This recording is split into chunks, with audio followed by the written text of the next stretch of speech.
Clifford Gits को हम जल्दी से समझ लेते हैं। इनका जन्म 1926 को यूएस में हुआ था। इन्हें फाउंडर ऑफ सिंबॉलिक एंथ्रोपोलॉजी और इंटरप्रेटेटिव एंथ्रोपोलॉजी भी बोला जाता है, क्योंकि ये मैक्स वेबर से बहुत ज़्यादा इन्फ्लुएंस थे।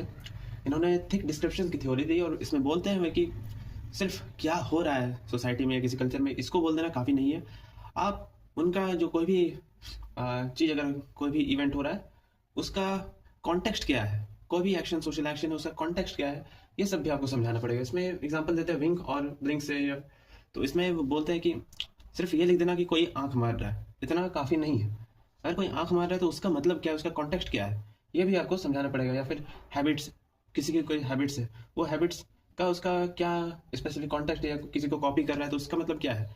वो कॉपी कर रहा है, इमिटेट कर रहा है किसी को कोई, तो उसका मजाक बना रहा है या उससे इन्फ्लुएंस होकर कर रहा है। इन सब का भी आपको, इन सबको भी डिफाइन करना पड़ेगा आपको।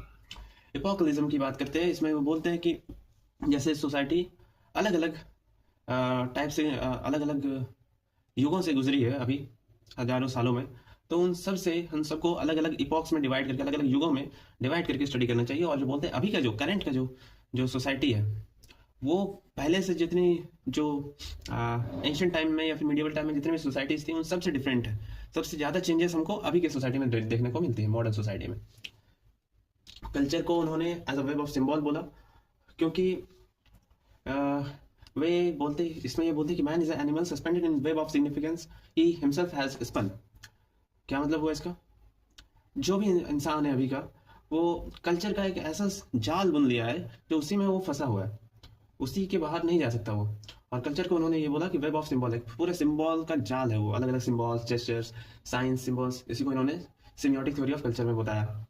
और इन्होंने प्रिंसेस एंड पेडलर्स नाम की बुक थी, वो 1963 में आई इनकी। बेलेनीज कॉक फाइट के बारे में इन्होंने बहुत बड़ी बात की, और ये बात इनकी बुक इंटरप्रिटेशन ऑफ कल्चर्स में आई थी।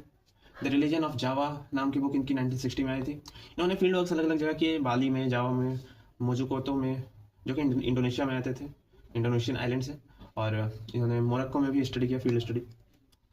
इन्होंने बोला एथनिसिटी और ethnic groupings are primordial factors. क्या मतलब है इसका?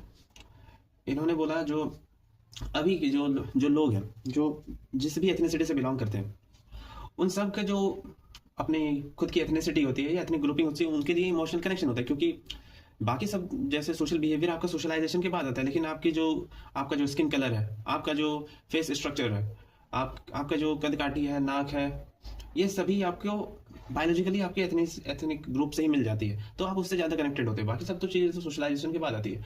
तो एथनिसिटी और एथनिक ग्रुपिंग्स को उन्होंने प्राइमोडियल फैक्टर्स बोला।